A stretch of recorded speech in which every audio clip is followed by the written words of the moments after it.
I'm Henny B, and welcome to the World War I Stories podcast, where history comes alive through the voices of those who lived it. Some scenes in these stories may be too graphic for sensitive listeners, so listener discretion is advised.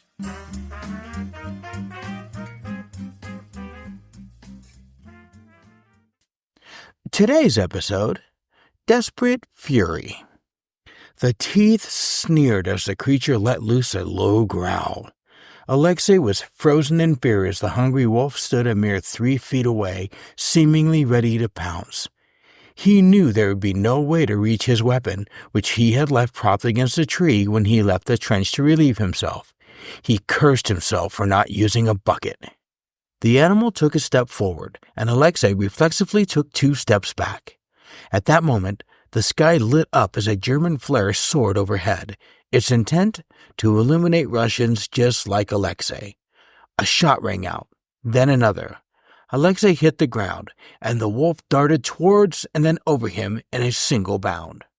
Scrambling on his stomach, Alexei made his way back to the relative safety of the Russian trench system, his heart pounding in his chest. He looked around frantically. There was nobody around. What if the wolf jumped into the trench? He reached for his rifle, realizing that it was still up there, propped against a tree. "Alexei!"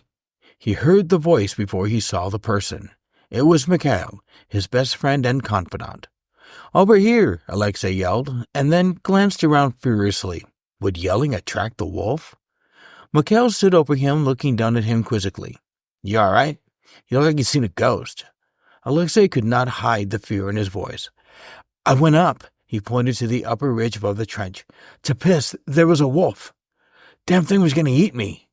Mikhail looked up at the ridge. A wolf? Why would a wolf be anywhere around here? Alexei looked up at him in disbelief. "I don't know. You think I'm making this up?" Mikhail looked around. At least the Germans stopped shooting.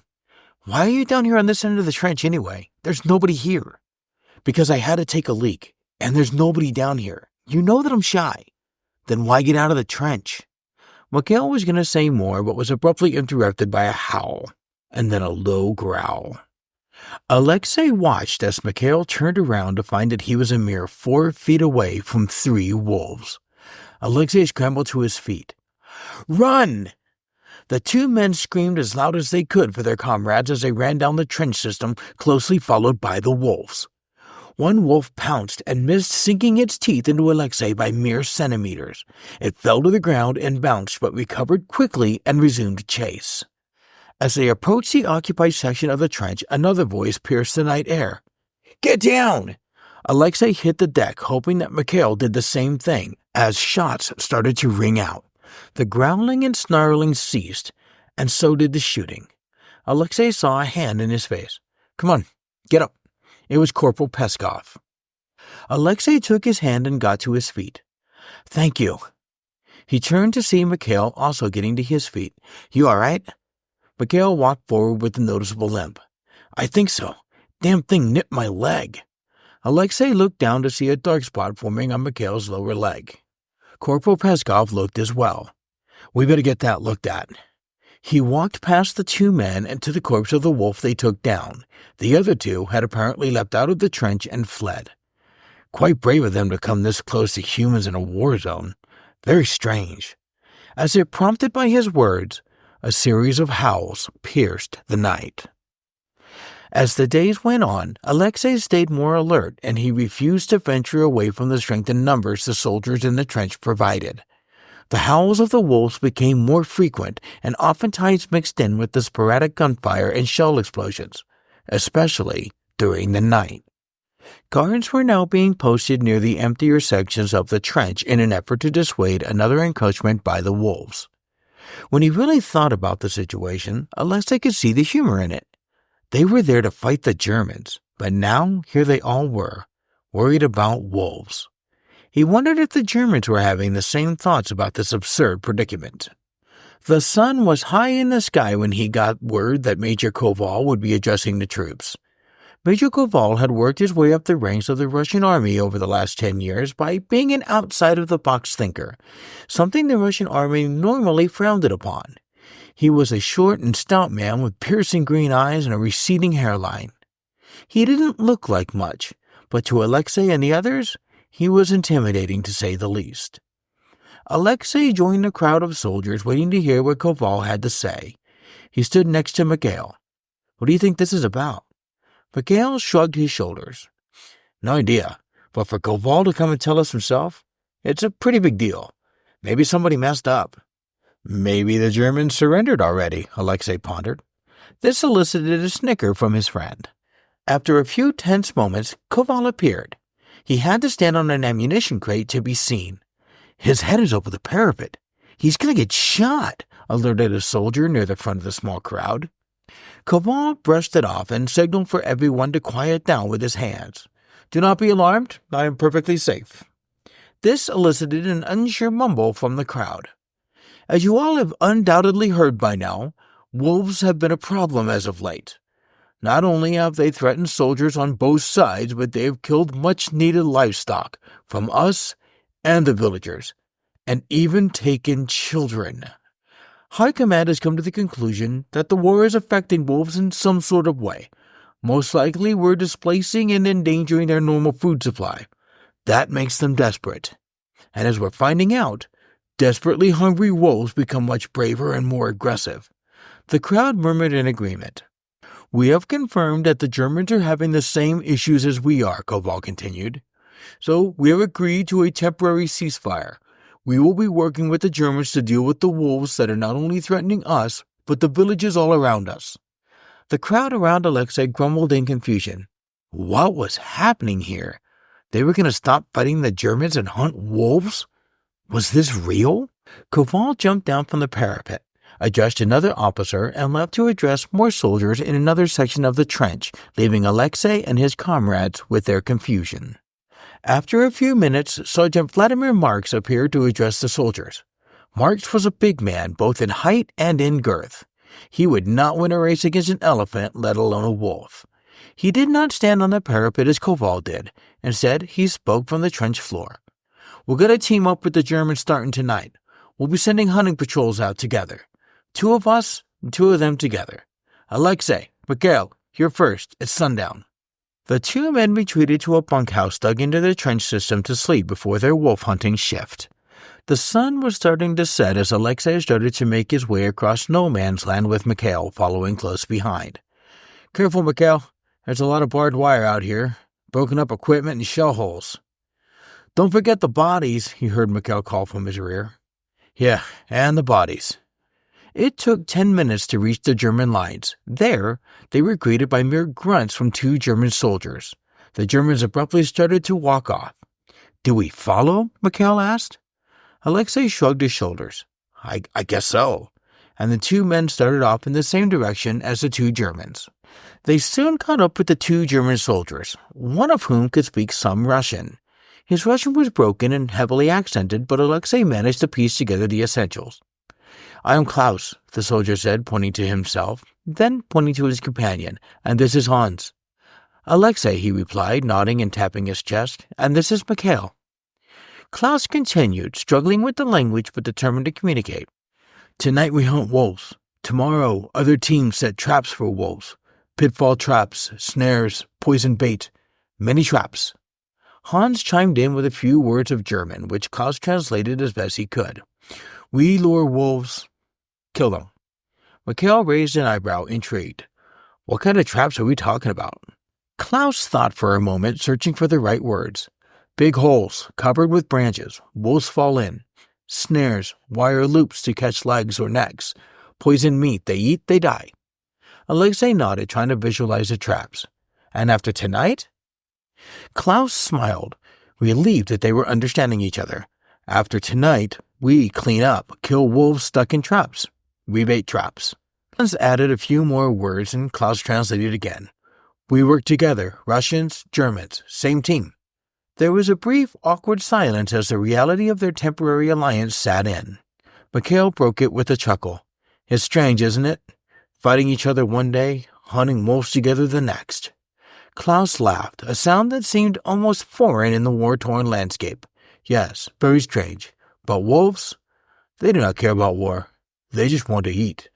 Alexei smiled, feeling a strange sense of camaraderie with these men who were supposed to be his enemies.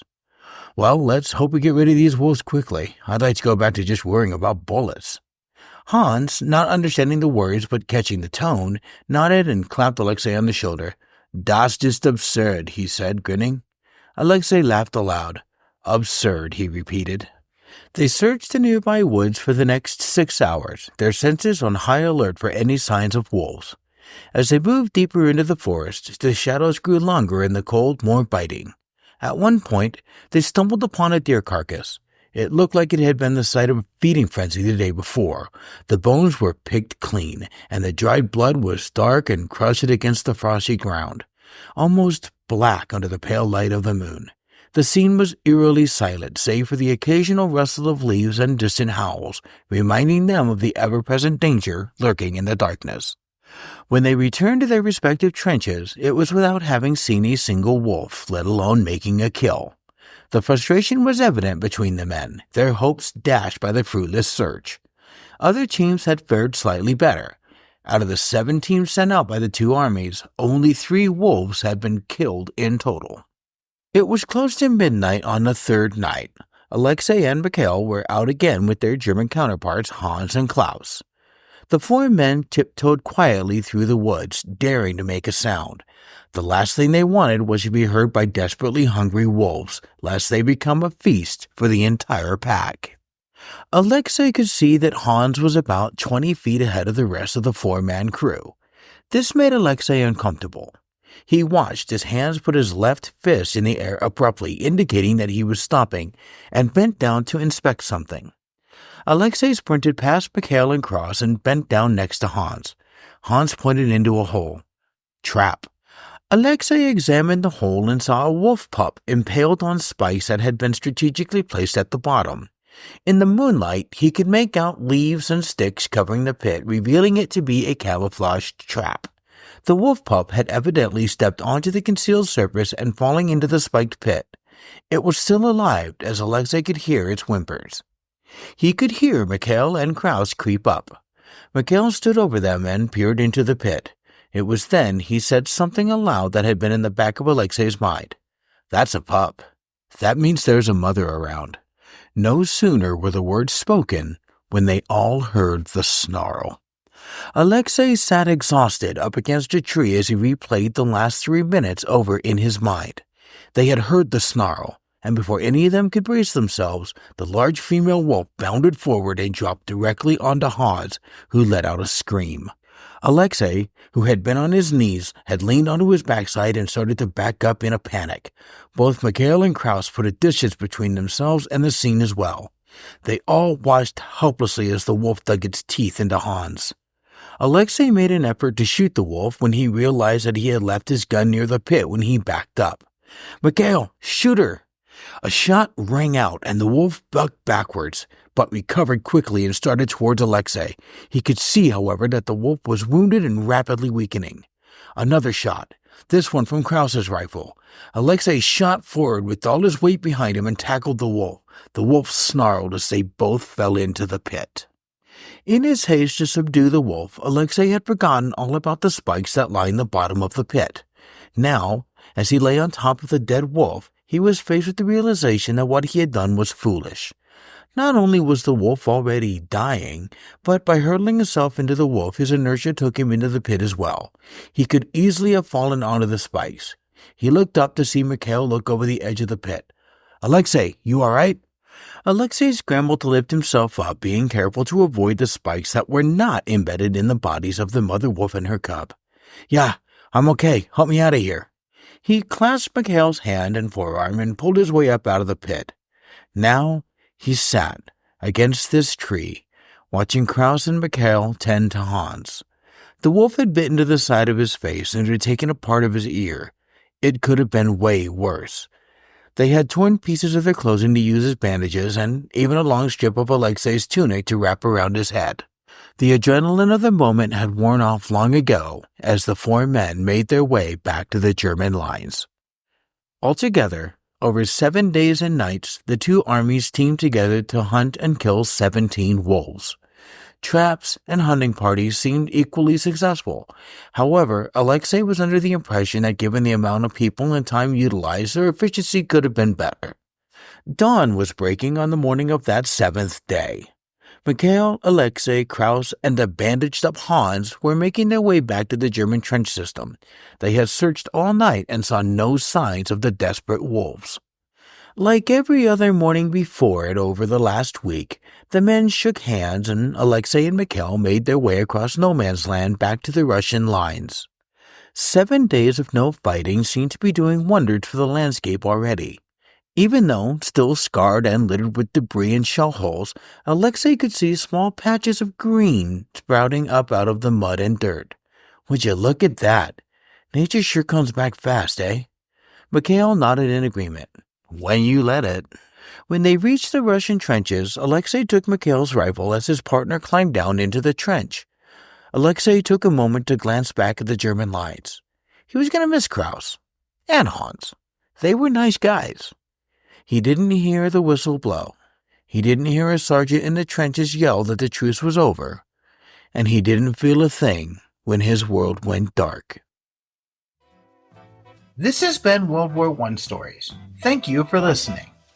If you haven't already, please subscribe to the show wherever you find this podcast, and don't forget to throw us a rating. Join our Facebook community by searching and liking the official World War I Stories page. You can also join me on Blue Sky, where I go by the handle WW1Stories_NEB. World War I Stories is now featured on Rabbit in Red Radio, with new episodes streaming Monday night at 8 p.m. Eastern, 5 p.m. Pacific. They also have all episodes available on demand. Visit rabbitinredradio.com for this and many other independent podcasts. And last but not least, would you like your name read on the show? Become a producer by contributing to our Patreon at patreon.com/World War I Stories. I am very grateful to everyone who downloads and listens to this show. I'm Henny B. See you next time on World War I Stories.